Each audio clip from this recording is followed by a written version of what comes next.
You're listening to the Two Guys Talking Podcast Network.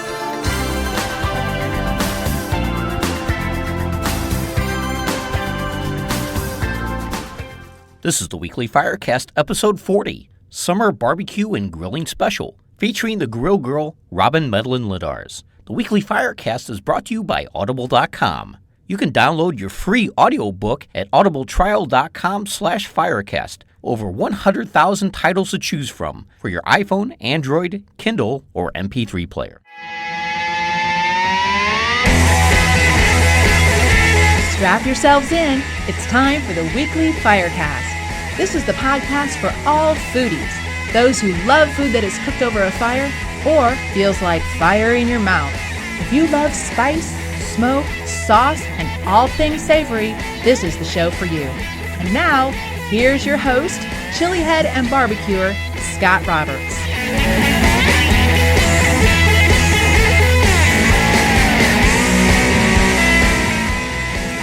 And I want to give a big welcome to the chili heads, barbecue fanatics, hot sauce freaks, buffalo wing fans.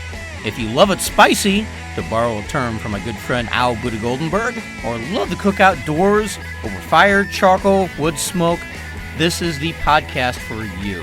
My name is Scott Roberts. I'm a chili head blogger, reviewer, columnist for Chili Pepper Magazine, and I am returning after a brief hiatus to give you the only current podcast focusing on hot sauce, fiery foods, and barbecue. Well, if you haven't followed my blog, scottrobertsweb.com, or any of my Facebook postings, yep, I've been on a little vacation. Not really a vacation, but been on a break because I moved into a new house. So it's kind of taken my attention for the past couple of weeks. The world's been kind of turned upside down for me and my two boys. So as you can imagine, I'm playing a huge game of catch-up with everything. Not the ketchup condiment, but catching up with everything, including recording a new podcast episode. So right now, I'm recording in my new hot sauce room / office room / recording room. So I'm kind of getting the sound all tweaked and everything. Sometimes I do record in the Two Guys Talking podcast studios in beautiful St. Charles, Missouri. But this time out, I figured I would give my house in O'Fallon, Missouri a try. So if I sound a little bit different, that's probably why. I'm still kind of working out the little kinks. There might be a little echo or a sound artifact here and there. Well, that's probably why. So hopefully any little problems or hitches are just kind of ironed out within the next 2 weeks. But let me tell you, I'm ready to go. Got a great episode ahead.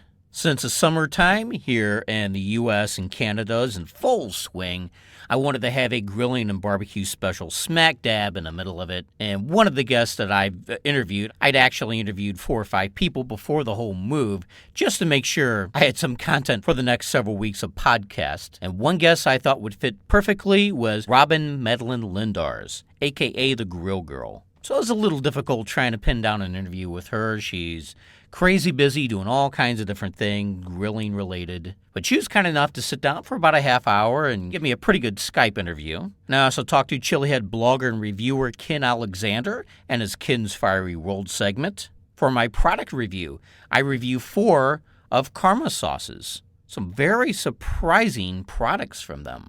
And then, just like most of the foodie tips of the week, this one is very short and sweet, but kind of a no-brainer. And speaking of the foodie tip of the week segment, that's kind of what I sought out for the most part. Yeah, a lot of them are basic for the advanced cookers and grillers and chefs and everything out there.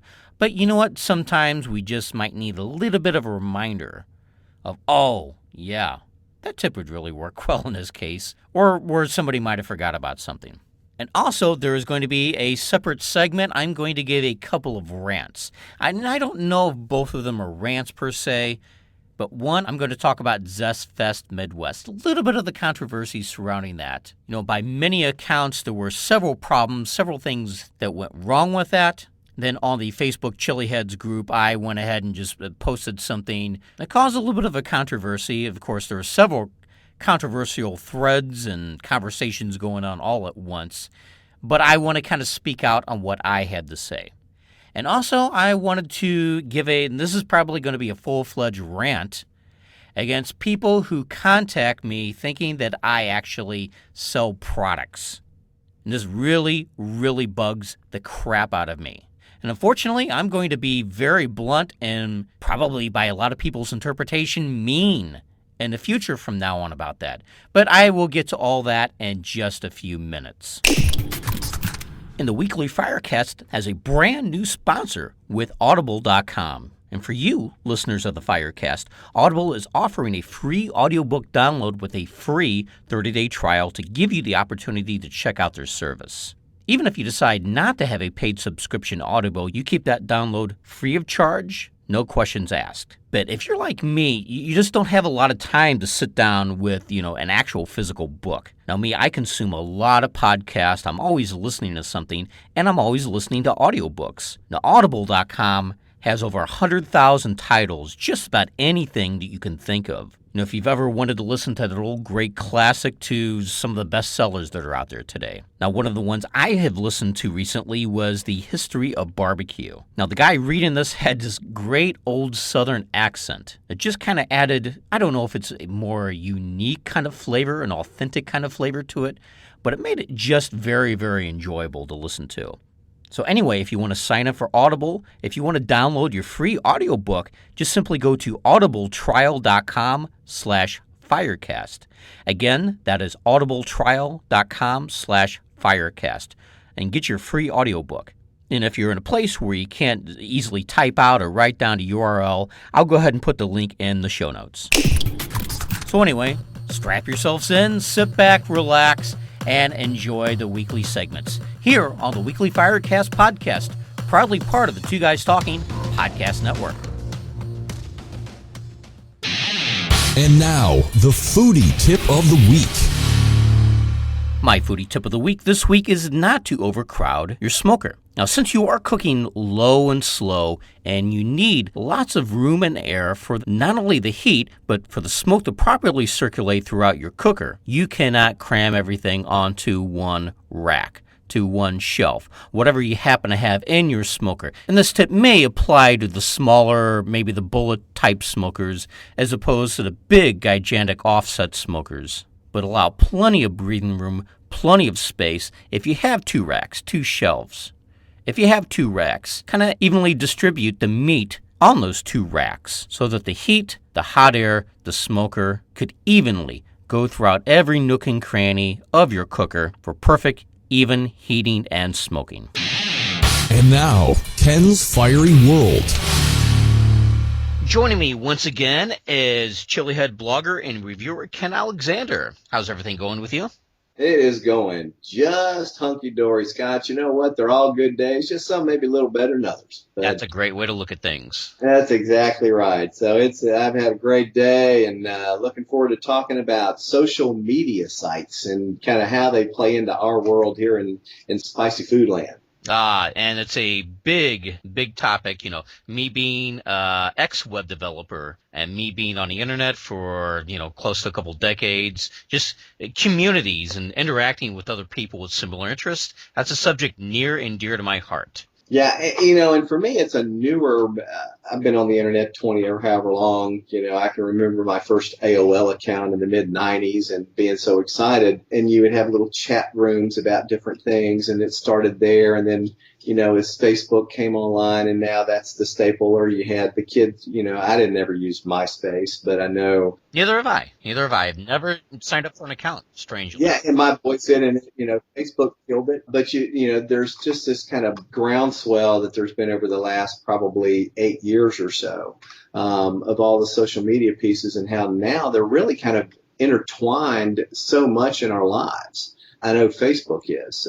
So, I thought I'd take a couple of minutes and kind of run through some of the more common ones that are out there, see what you think about them. You've got a lot more history and experience in this than I do. Mm-hmm. And just kind of see, where your head's at. And my take is more of not a total newcomer, but, like I've just been in the spicy food blogosphere and reviewing sphere for a couple of years now. So and see where it goes. So maybe we'll save Facebook for last, since that's probably the meat of the conversation. Let's start with good old Google Plus. Google Plus, I have some very strong opinions about that. Well, I tried it. It was like, try it, you'll like it. Try it, you'll like it.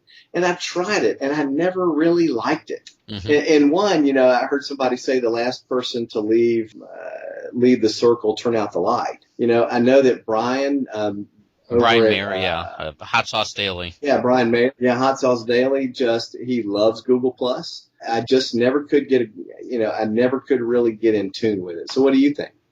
I tend to agree with you. I mean, God bless Brian. He loves all the features and the gizmos and everything that's on it. I think with any type of social media site, any social networking site, you need people to make it work. If you don't have the people, it just simply won't work, no matter how clean it looks, how many cool tools it will have. If it's a ghost town, it's just useless. And that's the way it seemed to me.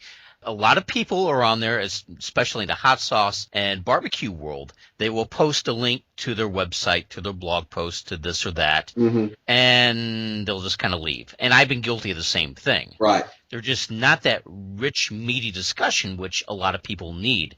Now, when it comes to the technology communities, which I'm still kind of, in the middle of as an ex-web developer, there is some great conversation going on Google Plus when it comes to audio-visual stuff, podcasting, programming, etc., etc. But when it comes to food stuff at Google Plus, I tend to agree with you. It's just not a lot there. Yeah. It's not engaging. No, it's not. And so, and consequently, I don't fool with it. And so I can't tell you the last time that I went to, what do they call it? A circle or a gaggle or a Google, or what do they? Circles are people in your own little groups. There are communities on there, and you can do a search. There is a hot sauce community that Brian Mayer runs. There's a couple barbecue communities. Right. If people are on Google Plus, they love it. I would recommend that they look out for those, and occasionally there's a little bit of conversation going on. Yeah. Yeah. So there you go for Google Plus. I guess the next one is that's probably in popularity, that actually is popular, is Twitter. We have a Twitter feed at work that I use. Got a Twitter feed, that I have a lot of friends, and I'll follow some people. But that's another one to where I haven't so much really fed into it because I find it busy. It's just, there's so much. It's almost like ADD-ish for me. There's a lot of noise on it. Yeah, noise. That's the term. That's a really good term. A lot of noise. It's like, I'm here. We're talking about, look, a bunny. So you get easily distracted. It's hard unless you're really going in to find something. So that's something else that I know is very popular with some people. It's not something that I spend an awful lot of time on. You know what? I have worked hard at cultivating a following on there. I've tried to maintain the biggest following in hot sauce. I think just in the past month, Tabasco has surpassed me. I just use it to kind of publish my posts. It's like, here's a new blog post, here's a new podcast. Right. There might be a little bit of conversation going on. There's a little bit more, and I think I don't know how to describe it. It's people pick their own favorite people on there to converse with back and forth. I mean, they could follow 500 people, but it seems like 5 people that they talk to back and forth. And the rest is just a lot of noise. Right. What do you hear from others, like some of the makers do they find that Twitter helps them? I think it helps them in a coordination with other social media sites, in particular Facebook. Now, I know a lot of the early adopters, one in particular comes to mind is Michelle Northrup of Intensity Academy. Uh-huh. I mean, she jumped on there right away. It's like whenever I jumped on Twitter 5 years ago, however long ago it was, she was on there and she was plugging her stuff and she was being a real part of the Twitter community. Mm-hmm. She was retweeting other people's tweets and gaining popularity, gaining prominence, and getting a lot of hits on her website, according to her.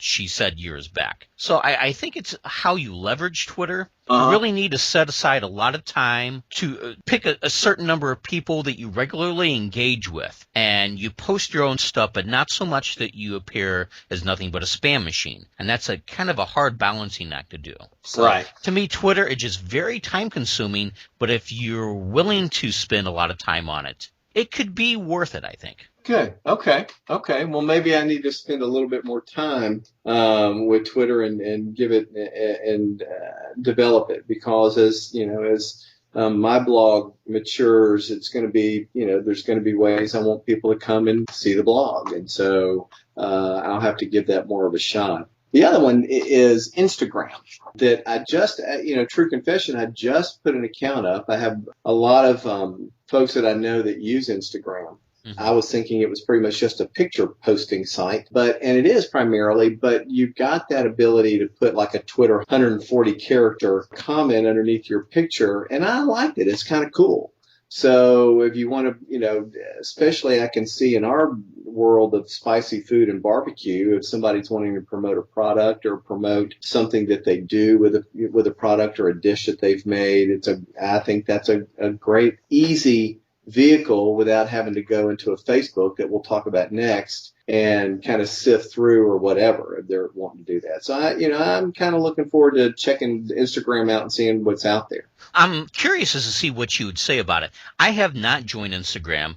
Like you, I thought it was just another photo site like a Flickr or Picasa or something else like that. And I have thought, I really don't need that. It doesn't accomplish, at least my limited knowledge of it, Instagram doesn't accomplish whatever I want to do. It seems kind of repetitive in a way. And a quick example of that, for instance, my girlfriend will take a dozen pictures of her kids, post them to Instagram, but somehow when they get posted to Instagram, they will automatically get posted to Facebook. And I'm thinking, well, why not just post them to Facebook? Right. So maybe I'm just missing something, missing the extra added benefit somehow. I don't know. And it may be that it's just easier to fool with, and I need to experiment with it and play with it if people post a lot of pictures or a lot of things, because I know that when you see Facebook posts, you see that oftentimes as via Instagram, via Twitter. So they're using those avenues to get their stuff up into Facebook as well. So maybe it's just an easier interface. I don't know the answer to that. Interesting. I haven't played with it enough. I'm curious as to see what your experience will be like in another couple months, especially interaction and networking with other people. As far as friends and followers on Instagram, I have no idea how all that works. You and me both. All right. So now let's talk about the Big Daddy, Facebook. Yeah, with just about 1 billion people worldwide. That's exactly right. And when you look at, just the groups that are out there, friends, out in my timeline on Facebook, I've probably got 600 friends on Facebook. From old high school friends, current friends, old friends. It's become it's a great avenue for reconnecting with people, and that's social media, right? Mm-hmm. But in our instance, in the fiery, the fiery food land, I've probably got half of my friends almost now are from hot sauce land. Mm-hmm. And some of them, I just know them by association from their products. I really don't know them. So that part, sometimes, I wish I could not see as many of their personal posts, and no offense to them, but I don't really need it. So, then I think the other way to get around that is through the groups. Yeah. Not to get into the whole technicalities of Facebook. There are easy ways to unfollow people from their feeds and not see their regular posts, especially, and I'm not going to go down another tangent here. If they post political stuff and I don't want to see that, I can just unfollow that, but I'm still friends with them and be able to interact with them. Right. Now that's true. I do the same thing. But then you get into the groups that are there. And just in I belong to, I was invited to a group today, a spicy food group. And so I'm probably in upwards now, 16, 17, pushing 20 groups. And I physically, especially this year, my day job has just gotten so busy that I've got very limited personal to do things. And, a lot of us use Facebook on our smartphones, Mm-hmm. but to not be able to go peruse that many groups. There's probably just a couple of them that I really spend a lot of time in. I'm in, kind of a secondary administrator for Al Buddha Goldenberg for Chili Heads, which for a while I think was the only predominant one of the current Facebook era anyway that was there. And so now there's a whole lot more that's out there. And some I go into periodically and look at posts, but a lot of times I just stay on Chili Heads and just see what's there, because it seems to get the lion's share of the stuff that's going on in the community. Yeah, I've seen a lot of groups kind of come and go as far as the amount of posting. And right now, I have no idea how many groups I'm a part of. 30, 40, 50, who knows? Oh, yeah. I mean, there are so many hot sauce groups and chili eaters and gardening groups and barbecue groups and cooking groups. And a lot of them have the focus somehow on spicy food. And it seems like somebody just thinks, oh, I'm able to create a group, so I'll just start one day. Oh, I'll add Scott Roberts to it. Right. And they do that, or they invite me or whatever. They may have a flurry of posting. A lot of people post to it. Then all of a sudden, a couple months later, it just kind of drops off. And the group is really, there's no activity. But the one you mentioned, Chili Heads, that seems to have been the dominant one in the past couple of years. And if people want to see that, just type in Chili Heads, one word, CHILE, heads, into the search box in Facebook, and they can find out. Yeah, I think, and there's several, and I'm not saying that to slight any of the other groups. I know that some of the guys that have we didn't talk about YouTube. That's another one for the video, for folks that are posting video reviews predominantly, and that's not a group per se, but but it definitely feeds to Facebook. So you've got those. Ted Barris is big in the YouTube circuit. This guy Brad Bishop that you've interviewed recently has gotten developed a pretty sizable developed a pretty sizable following on YouTube as well. And it's like Facebook kind of feeds to that instead of the other way around. Mm-hmm. So, they've got groups that seem to be fairly robust. And some of the others, though, have kind of come and gone. And there's a whole bunch. I just pulled out I'm looking at my Facebook right now and looking at suggested groups, and I see, all kinds of different groups out there that I am not a part of. And so, I don't know if I'll join them just because I don't know if I'm going to have the time to go in there and see what's going on in it. Exactly. A lot of it's repetition, too. Yeah. A lot of the same people, a lot of the same posting. Yeah. So people should be, a little, not cautious. I don't know if that's the right word. Maybe a little hesitant before just joining 20 different groups. Right. Like when I do it, when I put up a blog post or something, I'll share in a couple, 2 or 3 groups, and that's about it. 2 or 3 of the groups that I know that a lot of people go to. In case I'm missing some people, I'll put it on my own timeline, and then Chili Heads is my predominant place to go to, and then 1 or 2 others, and that's it. I don't go and just continue to repost the same thing because it's going to be the same people looking at it. Yeah, and I will post something probably to about 5 different groups. And in addition to my own profile, I have a Scott Roberts Web Facebook page. That's kind of like my main hub on Facebook. I mean, it's specifically about all my foodie adventures and all my links and everything like that. Whereas my personal profile, there's a lot more personal stuff on there. Right. Actually, I've been encouraged by several people to develop a page for Fiery World. I haven't done it yet. I probably will when the rebuild's finished. The guy that I hired to do the rebuild, said that's a good thing as well. So anyway, I'll look at that. But, it ties back to, it would tie back to the blog. And that's the one area, that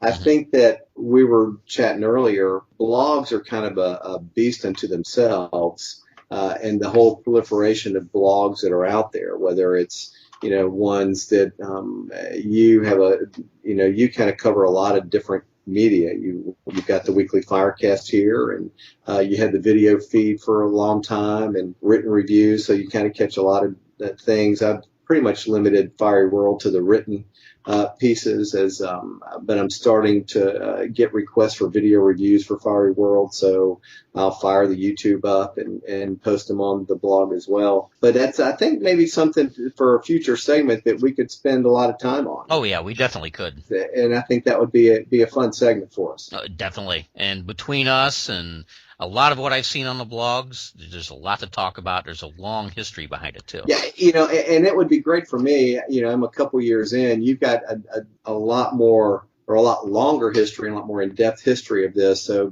for nothing else, I think that your listeners would benefit from that time and grade that you've got, and kind of where the blog world came from to where it is now. I think it'd be fun for me. And fun for them to hear. So coming up, let's go there one day. That sounds great. All right. Well, Ken, we've talked quite a bit tonight. Really interesting discussion.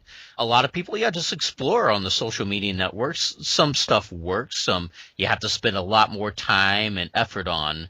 But just find out what works for you, and just find out where the real big discussion is. That's exactly right. And that's going to be, the advice to anybody. Find those places, and find places where you feel comfortable. The people you feel comfortable with, the nature of the discussion, the type of discussion, the dialogue that's going on. You're going to find the groups will develop their own personalities in Facebook. Find the one that matches your personality and proclivities, and have a good time with it, and learn and grow and share and develop those friendships that we do online.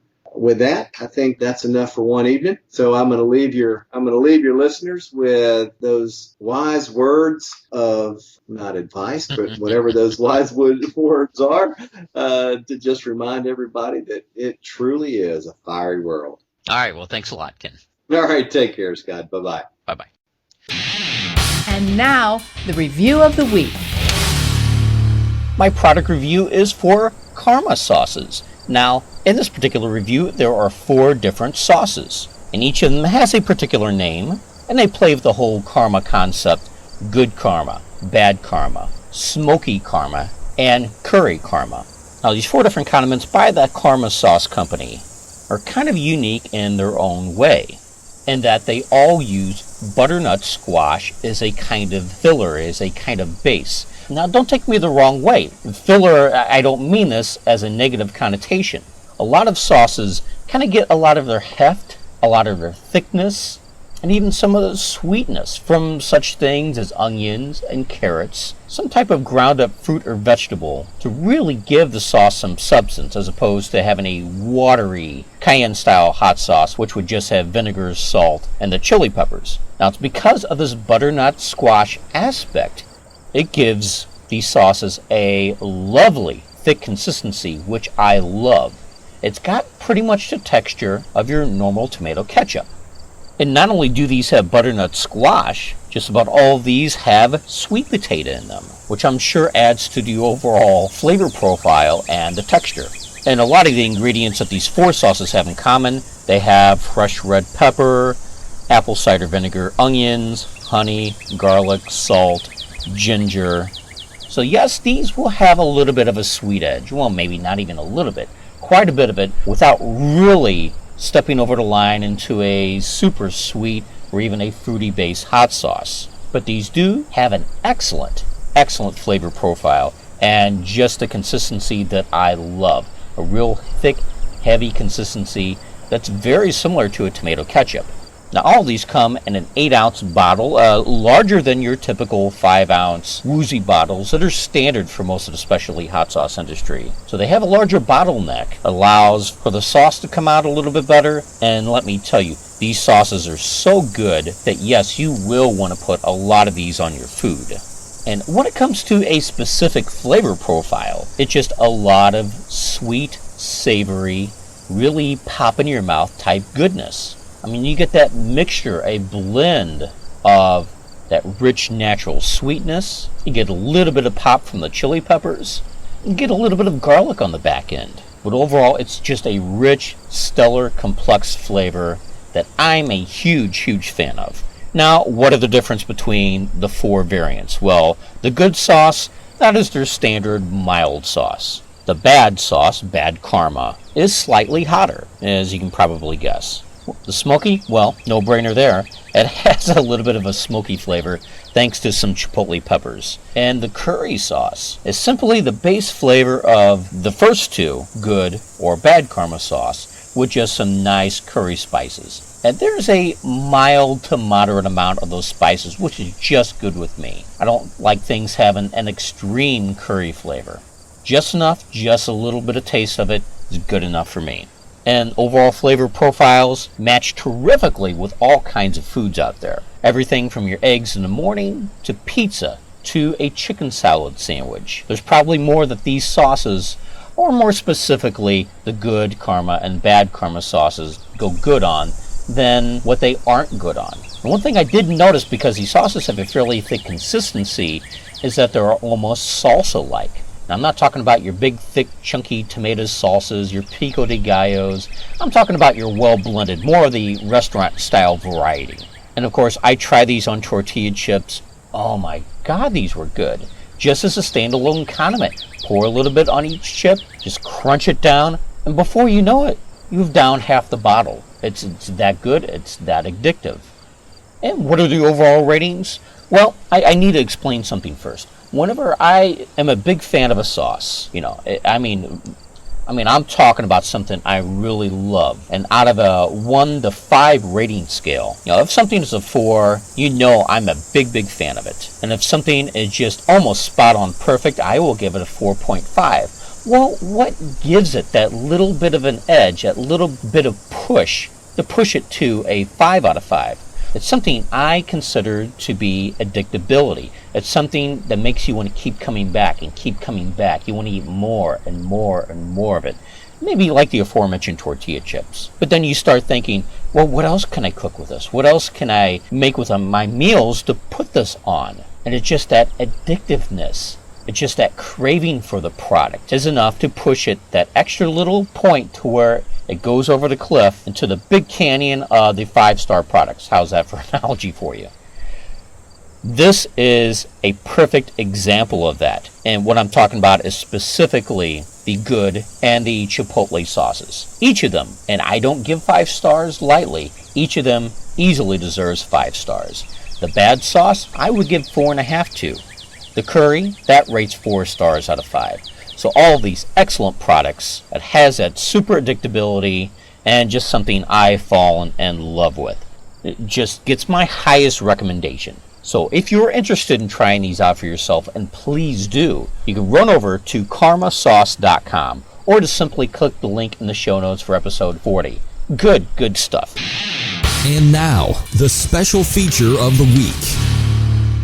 Alright, I usually don't do this kind of thing, but there's a few things I want to get off my chest. And I'm usually not a angry guy, one just full of venom and hatred, and where I just want to snap out at people. But in a couple different cases, I wanted to kind of explain myself, and in one case, I just wanted to say enough is enough. And first off, the controversy surrounding Zest Fest Midwest. Now, even though I've had just a really extremely busy schedule in the past few months, I wanted to do everything that I could to help promote this brand new show. And that's what it is. It's a brand new show in a brand new market. So you kind of have to give a little leeway. Since something is new, yes, not everything is going to go perfectly. It's not going to have the hugest attendance in the world. So yes, with brand new shows, festivals, whatever form they may be, you have to cut them some slack. And before I say anything else, let me just preface this by saying I did not attend this show. So I cannot tell you firsthand and give you an eyewitness account of problems that occurred with the show. I could only go by what people post on the web, on blogs, on Facebook, people who comment. And let me tell you, first off, there were a couple very well-respected bloggers, people who want shows like this to succeed. And they also had somewhat of a personal stake in the success of these shows. Have some very legitimate problems. And first off, Al Buddha Goldenberg of I Love It Spicy and Joe Levinson of the Hot Zone Online are the two bloggers in question, and they had some very negative things to say about the show. And this is just a partial list. For instance, ticket prices for a brand new show they thought were outrageous. As a matter of fact, Joe Levinson of the Hot Zone Online lived in a city that Zest Fest Midwest took place in,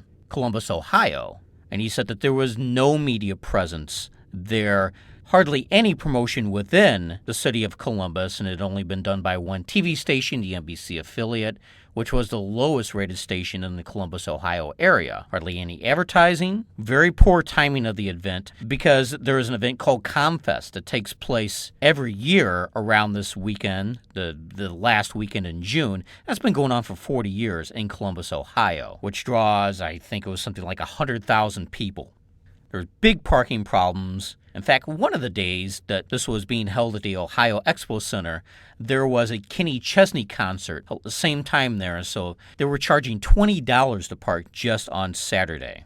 And also, they took down Wi-Fi for the show on Saturday after 2 p.m. So therefore, vendors at ZestFest Midwest could not do online transactions. Anybody like me who might wait for the second day to start purchasing stuff could not do so, couldn't use credit cards or debit cards. So it was cash only after that. And also at ZestFest Midwest, there were no concessions available for any of the attendees. There's no contact with the show's management to the vendors. Just a lot of little things like this, especially from some of the vendors who either publicly or kind of privately confided in me. It's like, yeah, this is all true. It was very poorly run. And yeah, even though some slack should be given because it's a first year show, there was a lot of things they could have seen beforehand to alleviate some of these problems. Especially considering the fact that the management of ZestFest Midwest also owns the regular ZestFest that's been taking place in Irving, Texas. And for the past few years, those have been, from just about all accounts, very highly successful. Now, where do I come in? Yep, I'd already said that I did not attend this show. So the comment I made online is that I'm glad I did not go. I dodged a bullet with this one. Of course, it caused a ruckus with a couple of people, including one very well-known manufacturer who basically told me never to come to Columbus, Ohio again. Very harsh words, especially when I've had him on the show, and I wanted to do everything I could to help promote his company and ZestFest Midwest. But let me explain what I meant by that. I live in the St. Louis, Missouri metro area. I could either fly or drive to this kind of show. And since Columbus, Ohio is 8 hours away from where I live, yeah, I kind of opted to drive. I was planning to take my 2 sons and also my girlfriend and her son. So the 5 of us were planning to drive to Columbus, Ohio and back, spend the gas money, driving all the way there, driving around the Columbus metro area, and driving back to Missouri once the festivities were over. Now, even though hotel rates for vendors for ZestFest Midwest were cut to $70 a night, very good deal at the Crown Plaza Hotel, I would have had to have 2 hotel rooms for 2 nights, so that brings it up to $280. Add the gas money, add any incidentals, food money, and not only that, the food I would have spent at the show. And we're talking about upwards of, it could be very well, $400, $500, maybe even $600 just to attend this show. Now, here's the big catch with me, and I've said this many times to many people, said it over the years. The first day of a hot sauce festival, I will usually go around to all the booths, try the products. The second day of the show is a day where I go around and make my big purchases. Now, if I would have done the same thing that I usually do to hot sauce shows on a second day when they shut down the Wi-Fi because of the Kenny Chesney concert, I would have been shit out of luck. I don't carry cash with me. I use my debit card. Therefore, I couldn't have done any purchases. And one of the major things that I go to a hot sauce fiery foods show for, to kind of stock up on products, I would not have been able to do that. And another little thing I said in my comment online was the fact that I brought up a little incident that happened in the North Market show back in February in Columbus, Ohio. That show went smoothly. It was a smaller, more intimate venue, but I did have a problem leaving the parking lot. I had maybe $15 cash on hand. They wanted to charge me $26 for parking, or else I couldn't have left the parking lot, which is ridiculous in and of itself. And that, of course, it's not any of the vendors' fault or necessarily the North Market's fault for that, but it was just a small little incident that kind of made me and my son and grumpy. And to top it off, there was some crazy black guy running around trying to give out free pizza coupons to everybody. We politely refused. He was harassing us. I thought that he might physically assault us. We quickly got in our vehicle, the line of vehicles waiting to pay for parking to head out. There was this crazy black guy going around banging on people's windows, trying to pawn off these pizza coupons, harassing people, jumping out in front of them. It really made us pissed off. And the whole point of me bringing that up, no, it had nothing to do with the North Market show or any of the vendors, but it just little tiny things like that could just kind of put a little damper in our overall spirits. Now compare that to something that could have potentially happened at ZestFest Midwest. And let me tell you, yeah, I'm a Christian guy, I'm an easygoing, forgiving guy, but you know what? I still would have been pissed off if I would have had to deal with all these little inconveniences. So that's what I mean. I dodged a bullet. It's not a personal knock against anyone, any particular vendor at ZestFest, especially any Columbus vendor. And if anybody's going to take it personally, they can kiss my ass. I don't care. And I will continue to help try to promote these shows, both on my blog, both on a podcast. And if anybody's going to get all pissy or bent out of shape, they can just go fuck off. But just a warning to people, I'm tired of kissing ass. I'm tired of sucking up to people. I'm not going to be Mr. Nice Guy anymore. That having been said, if anyone involved with the planning and promotion of ZestFest Midwest wants to get on this podcast to kind of help explain things, I will give you an open forum to do so. Just let me know. I'll set up the call. I will talk to you. You could have your full say about it. That's what kind of person I am.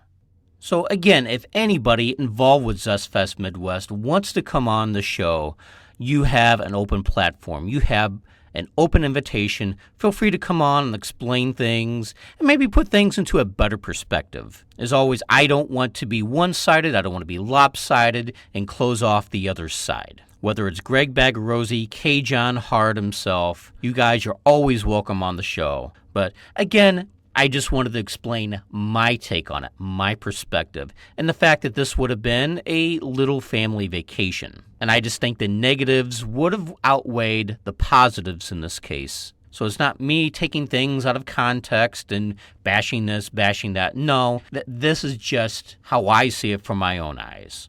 So, completely unrelated, a thing that I wanted to get off my chest. As any hot sauce bloggers or reviewers can attest to, we get emails and correspondence all the time about things that we review, things on our websites, things that we talk about. And then there are those cases where people will email me. And since I have my phone number, I've had my phone number up on my website long before it was a Fiery Foods blog. I used to use scottrobertsweb.com as a platform to advertise my web development services.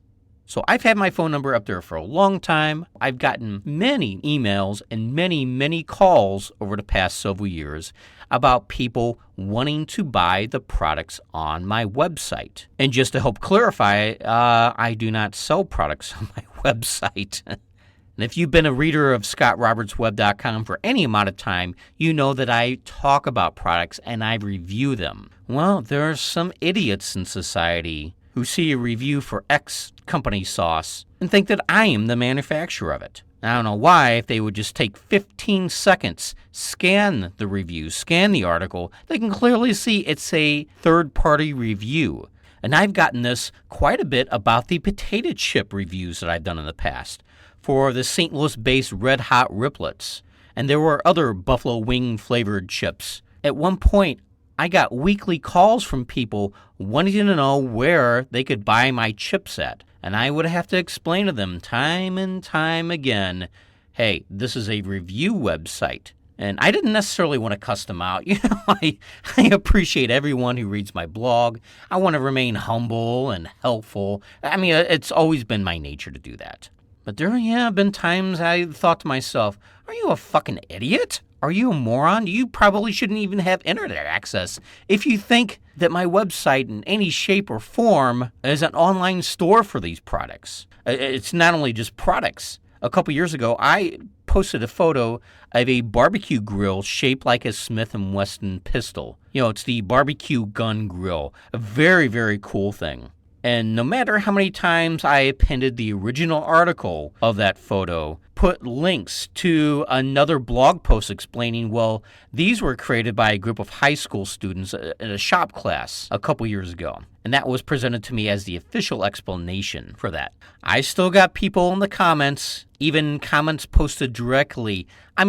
Directly, the very next comment underneath mine explaining, I do not build this grill. They still wanted to know, Scott, how much you selling this for? I got phone calls, I got emails from, I am not joking, dozens of individuals wanting to buy this grill I supposedly built. Again, people just look at something on the internet, they take a half second, and they think immediately I'm associated with it. Folks, you need to read. You need to use the brain that God gave you.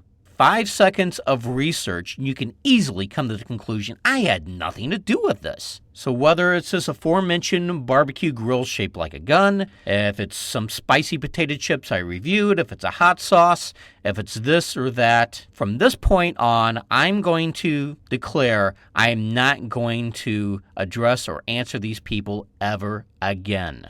I'm just sick of it at this point. If you're stupid enough to think that I have something to do with these products and I'm the one who sells these, when it's clearly presented as a review product or as a news product, or if I put up some little disclaimer, I do not build this grill. If you're stupid enough to ignore all that, then you don't deserve a reply. I'm sorry. Well, actually, I'm not sorry.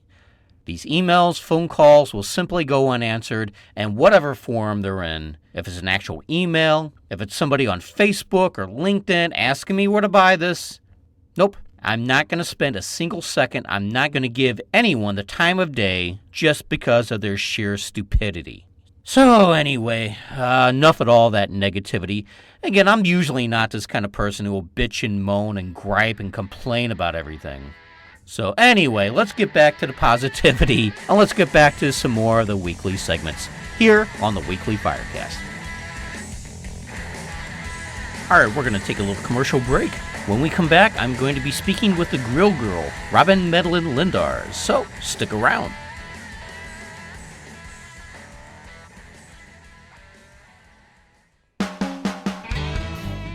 Are you a vampire fan? How about werewolves? Then you're probably already watching True Blood on HBO, but are you listening to the review of each episode of True Blood via the Fangbanger podcast?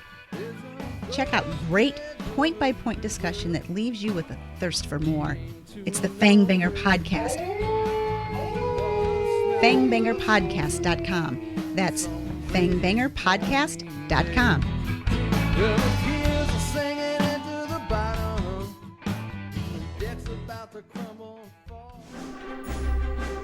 Looking for a straightforward user interface and a cost-effective, feature-filled multi-track recording software?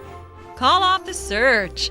Mixcraft from Acoustica has exactly what you're looking for.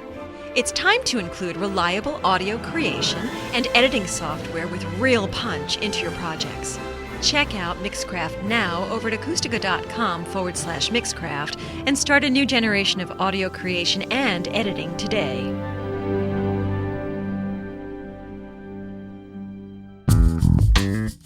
Poker's been around a long time. The memories, the cards, the money, the players, it all makes for an outstanding experience. But where can you get true knowledge, tips, tricks, and detail? Don't miss the next episode of Two Guys Talking Poker, where poker zealots Vic Porcelli and Andy Kazin interview poker greats like Michael the Grinder Mizrachi, Alan Chainsaw Kessler, Greg Fosselman Raymer, and many more. Add on superb hand analysis and poker industry news, and you've got the Two Guys Talking Poker podcast. Check it out now at twoguystalkingpoker.com. That's twoguystalkingpoker.com. Wouldn't it be cool if advertising for your food or barbecue-related company could last forever? It can with perpetual advertising. Here's how it works. Unlike TV or radio ads, where every instance the ads are broadcast are only played once and lost forever, perpetual advertising, on the other hand, can have repeat exposure and replayability for weeks, months, and even years after they're inserted in a weekly Firecast podcast. So, even if a podcast is a few months or even a few years old, your ads will still be impactful to repeat listeners as well as new listeners who download to listen to the show. This gives your advertising dollar the most bang for the buck. You can find out more about perpetual advertising sponsorship opportunities by filling out the simple web form at twoguystalking.com/Firecast. That's the numeral 2, guystalking.com/Firecast.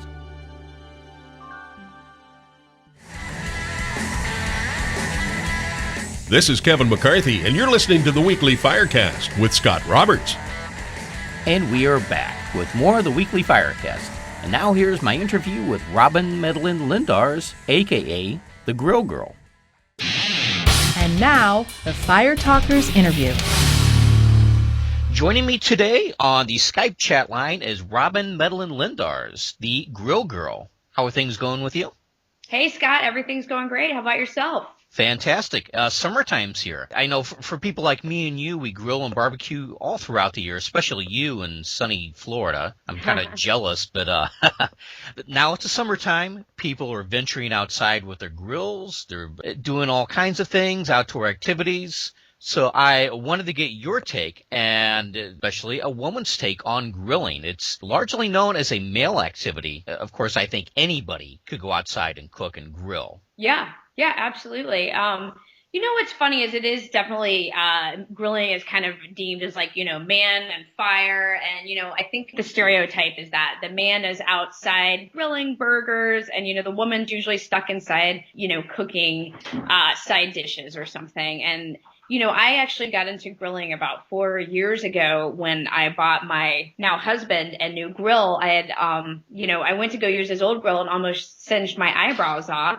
So I bought it, which was a somewhat traumatic experience. I was like, I'm going to buy him a new grill. And I bought him a top of the line grill. And from there, I really, just being practical, I was like, I'm going to get my money's worth out of this nice grill I got him. And I realized how fun grilling is. And then I was like, why are more women not grilling? It's like this really awesome secret that the guys are keeping to themselves for a couple different reasons. You're spending time outside, usually with a beer or a cocktail in your hand. It's a great thing to do with, friends and family and, especially after a long day when you've been stuck inside behind a computer or something. But it's actually a great way to add a lot of flavor to food without adding a lot of fat. You don't need to add a lot of rich cream sauces or things like that. I mean, throwing anything on over a live fire adds a ton of flavor without having to do much to it. And, lastly, I'd say one of my favorite reasons for grilling and why I think more women should embrace it is that it actually creates a lot less dishes. When I make pasta, which is actually pretty rare, I make a huge mess in my kitchen. There's a pan for the sauce, and then there's another pot for the spaghetti, and then I might saute something over here. And before you know it, I've made a total mess. Whereas, like, when I grill, I might have a plate with something, I throw it on the grill, I'll come back in and wash it really quick. And there's really just not a ton of cleanup, especially if you do things like utilize foil or whatnot. So for me, it's actually kind of a time saver, and it's a lot less messy for me. And I don't know about you, but, when you're a foodie, you end up doing a lot of dishes anyway. So anything I can do to kind of eliminate dishes is always a big plus in my book. Yeah. Of course, there is the cleaning of the grill, which I never look forward to doing that. No, that's a couple beer process for sure. Yeah. Good way to put it. And you kind of talk about the men. It's like, a big secret.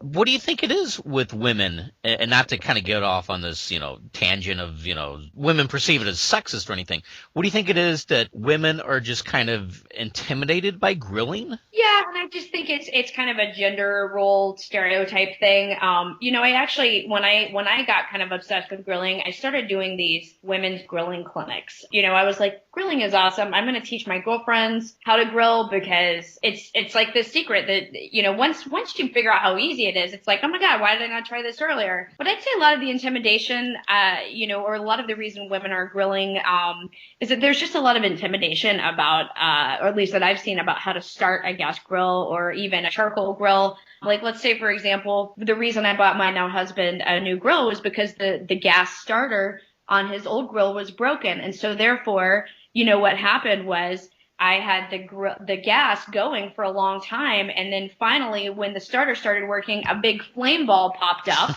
And, and I think that's oftentimes the case. A lot of women, like people might have these really old grills that aren't really working that well anyway. And, starting them can be somewhat dangerous. So I think a lot of it is just intimidation on the best way to start a grill and just knowledge of kind of best practices. And I think once you get that under your belt and learn kind of the do's and don'ts, it's not a big deal. It's actually, how I equate it to when I do my women's grilling clinics is I say, cooking outdoors on a grill is kind of like utilizing an outdoor oven. When you cook over direct fire, that is like using a broiler and an oven because you're over a direct heat. And when you do indirect, that's like cooking in an oven because you've got heat, but you're not directly over a heat source. So I think also when you start thinking about a grill just more like an outdoor, just another place to cook and less like, fire, cooking fire, a little less barbaric and just kind of, hey, this is another heat source that I'm using and I'm hanging outside with friends and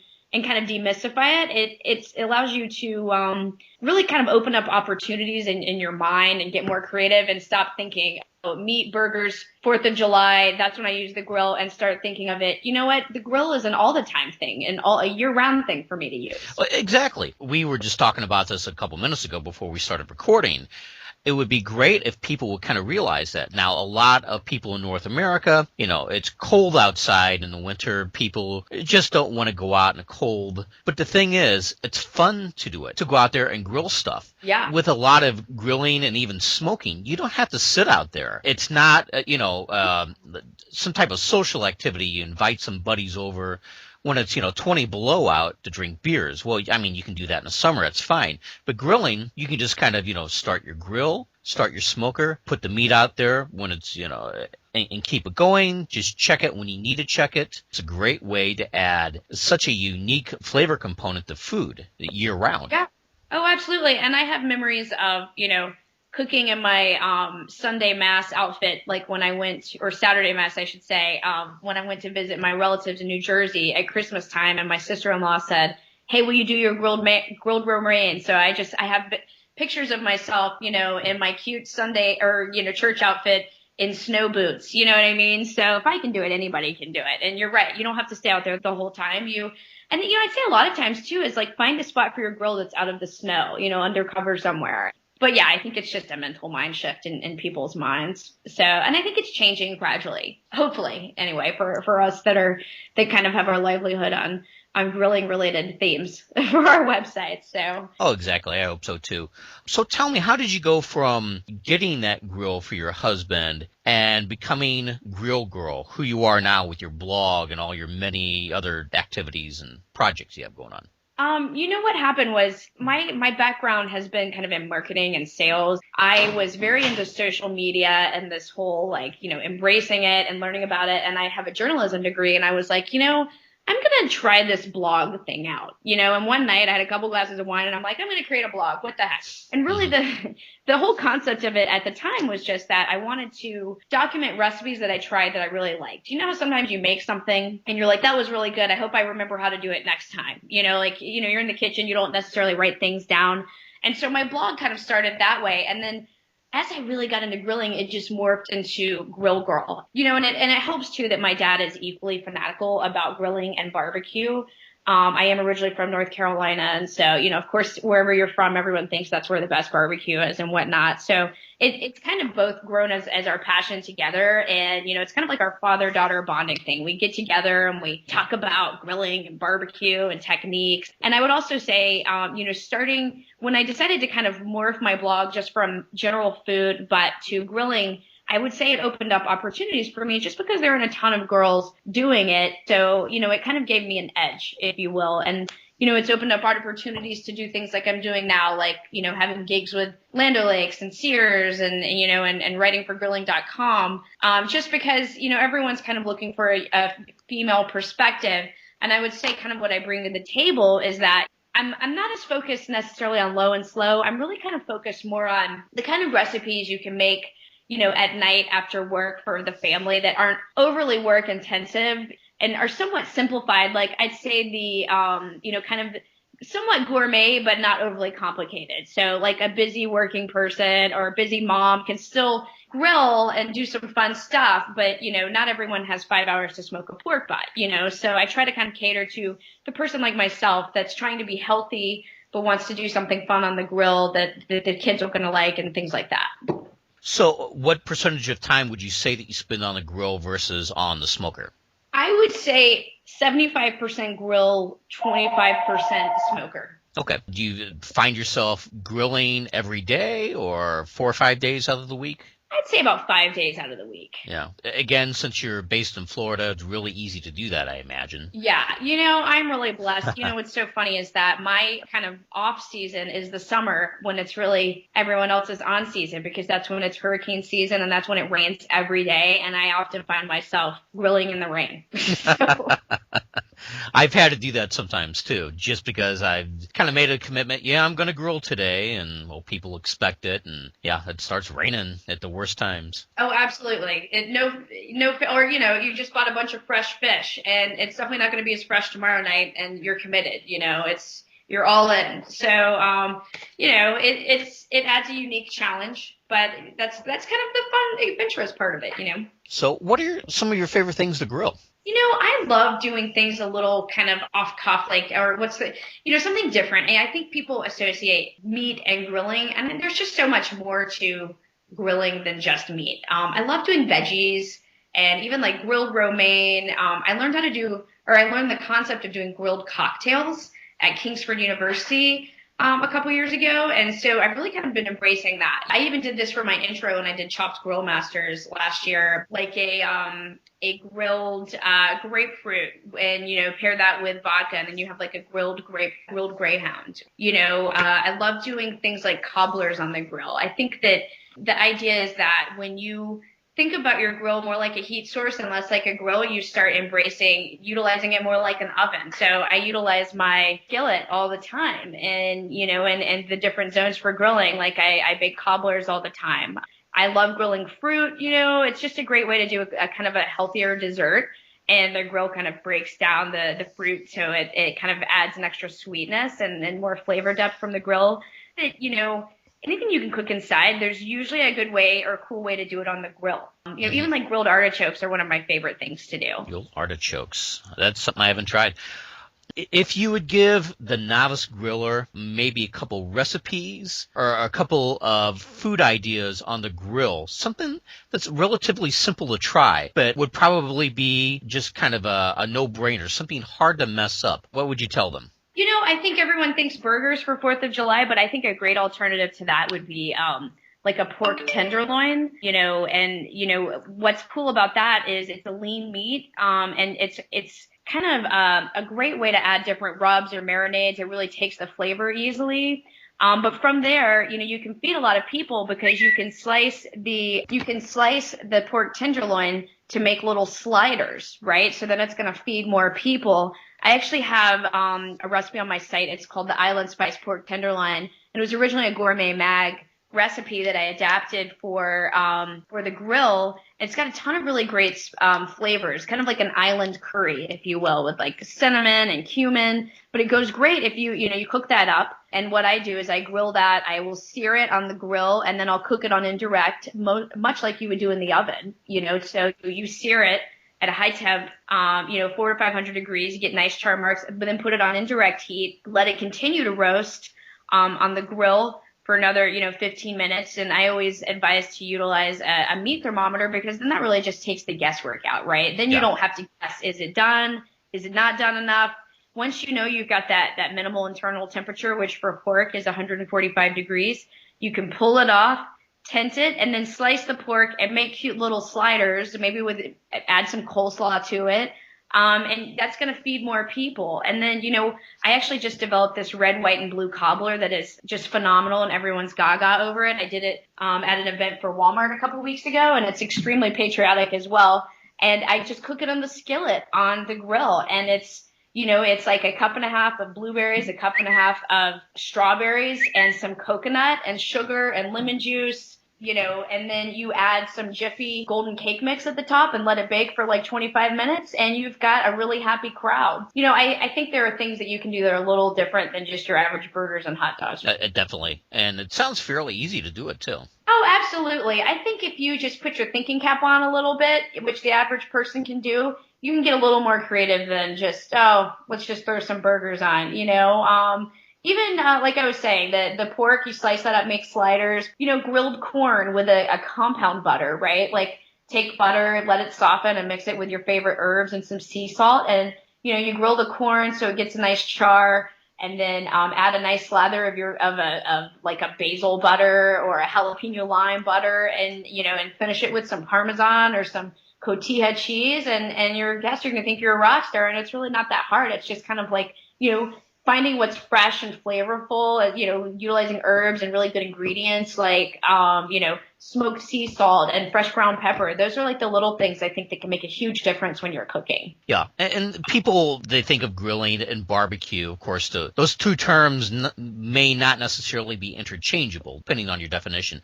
They think barbecue sauce. But to me, it's like venture more in using, seasonings and spices and things like that. Exactly. Do you have any particular favorite flavor profiles when it comes to seasonings and rubs and stuff that you put on food? Yeah, I actually am really in love with this spice company called Bourbon Barrel Foods, where they not trying to give a product endorsement. They don't pay me or anything. I just am in love with their spices, but they make like a smoked sea salt and a smoked pepper and a smoked paprika.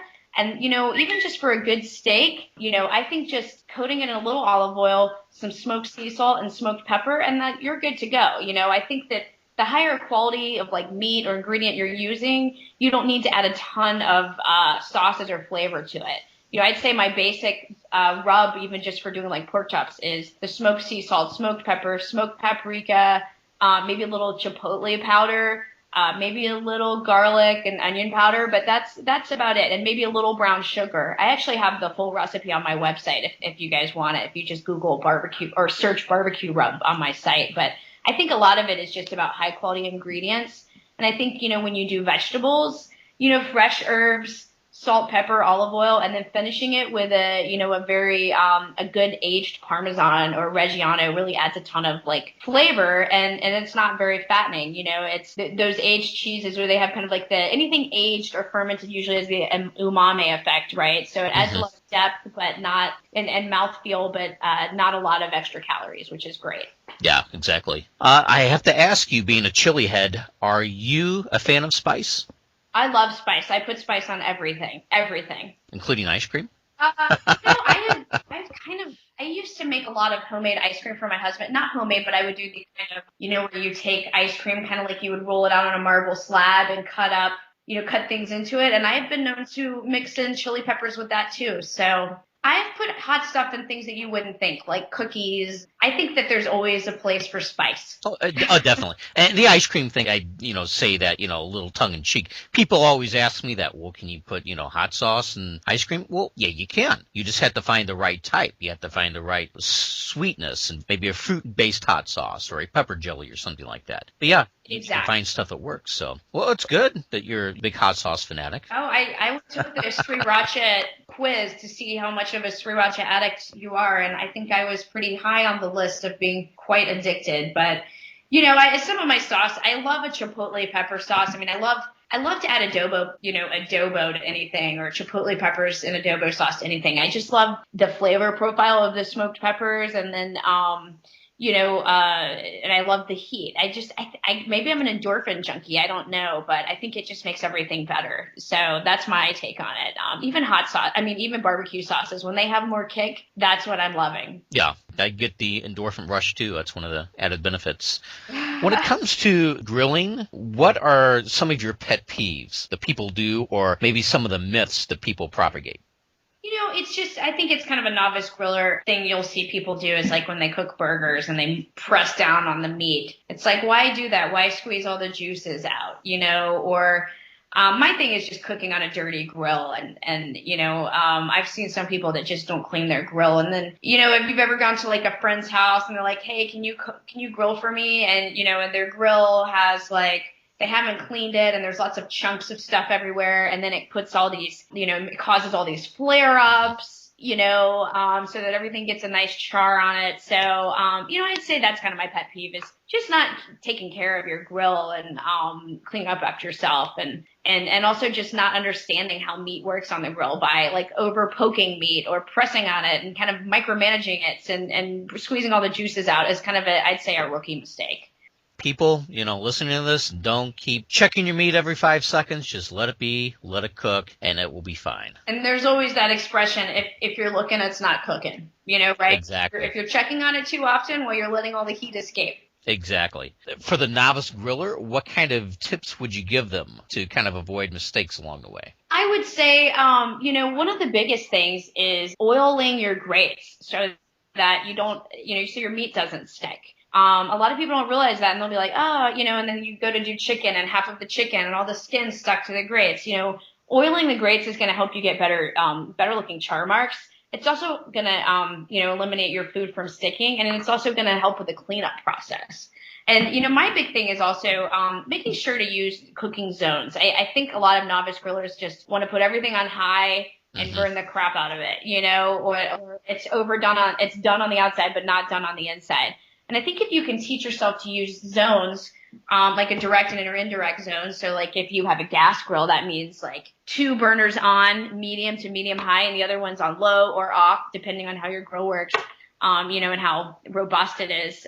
And you can always sear something and then put it on indirect and let it continue to cook, like thicker cuts of meat, like a pork tenderloin or, a very thick New York strip or whatever it may be, so that you allow the meat to cook, but you don't overcook it. Kind of like you would see at a restaurant where they will sear it and then put it in the oven. So that's a tip. I also say use a meat thermometer. That's kind of my saving grace, because just take the guesswork out for yourself. If you have like an instant read thermometer, like a Thermapen, I think they're worth the investment. Yeah. Because then you don't have to suffer from like rubber chicken syndrome, where you take the crap out of the chicken and it's dry, and so then you can, once you've reached that minimal internal temperature, pull the meat off and tent it for 10 minutes so that you can let the juices redistribute, and then you're good to go. These are little things that can really, I'd say, make a huge difference in your success rate on the grill. Well, Robyn, where could people find you online? Just go to grrrl.com. I spell it a little different. It's GRILLGRRL.com. Kind of like if you ever remember that old punk band Riot Girls, I spell it similarly. So, but if you even just put in the regular spelling Grrrl, I pull up number 1 in Google. So, okay, well that's good. Yeah, and I'm on Twitter as well. I'm on Instagram, Pinterest, Facebook, all that good stuff. I have a fan page as well. And I try to, definitely keep up with my fans and give feedback. And I love to hear my readers' ideas and recipes on things they've tried out on the grill. And I often feature my readers' recipes. So, I feel like we're, the barbecue and grilling community, we're all one big happy family and always kind of trying to learn and embrace a new cool recipe or, what works and what doesn't. So we're all in it together, It's all about eating well. Oh, exactly. And the end result to all of this is people getting together, eating together, having fun, telling stories, and having a good time. That's what, to me, food is all about. Exactly. Friends, family, good times over food. I mean, food is at the base of every awesome event, exactly. Right? So that's what grilling is about. It's a great way to spend time outdoors with friends and family. Great philosophy. Well, Robyn, I thank you very much for joining me today. Yeah, thanks again. I look forward to hearing it, and hats off to another chili head, right? Exactly. All right. Well, thank you very much. Yeah. Well, take care, Scott. Okay. Talk to you soon. Big thanks to Robyn for taking time out of her busy schedule to follow her exploits. Simply go over to her website at grrrl.com. That's spelled GRILLGRRRL. So it's Grrrl. Or just to make it easier for you, look for the show notes for episode 40 and simply click there. Ken Alexander's website can be found at fieryworld.com, and Karma Sauces could be found at karmasauce.com. And for all you newcomers, my base of operations outside of my podcast site, weeklyfirecast.com, can be found at my main blog site, and the address to that is scottrobertsweb.com. I'm also on all of these social networking sites, or at least most of them, the major ones. You can like my Facebook page at facebook.com/ScottRobertsWeb. You can follow me on Twitter at twitter.com/ScottRoberts. I'm also on Google Plus and Pinterest and YouTube. Just simply do a search for Scott Roberts or Scott Roberts Web, and I'm very easy to find, very easy to spot. I also encourage everyone to jump over to the Weekly Firecast iTunes page and give me a star rating and write a short review if you have time. All it takes is about 30 seconds. Just give a couple sentences, tell everyone what you think about the show, and it will help out tremendously, especially since that is one of the ways that this podcast will appear higher in the iTunes rankings. So it's more exposure to barbecue and grilling, more exposure to the whole hot sauce and chili pepper world. So I encourage everyone to do that. Thanks for all your support, everyone. Everyone who's downloaded and listened. And not only that, I encourage everyone to give me feedback, both at my website at weeklyfirecast.com or the podcast network page, which could be found at the numeral 2 guystalking.com/firecast. On both of those sites, there are crazy super simple web forums. If you have any type of feedback, positive, constructively negative, if you have questions, comments, suggestions, guests you would like to see, things that you happen to disagree with, I want to hear from everybody. So again, you can do that at either weeklyfirecast.com or the numeral 2 guystalking.com/firecast. So I want to thank everyone for your love and your support so far, for subscribing and downloading to the episodes, and for helping to proliferate the whole fiery foods and barbecue world. We're all in this together, and I am blessed to be a part of it, as well as being a small part of your life. And don't forget, if you want to take advantage of Audible's free audiobook trial, just simply go to audibletrial.com/firecast. So anyway, that wraps up episode 40. God bless everybody, and until next time, remember, keep it burning. This has been the Weekly Firecast. Make sure to subscribe to this podcast via iTunes or at the official website at scottrobertsweb.com/weeklyfirecast. The Weekly Firecast is part of the Two Guys Talking podcast network. For more information on other great Two Guys Talking programming, you can go to twoguystalking.com. That's the number 2 guystalking.com. Thanks for listening. And remember, keep it burning.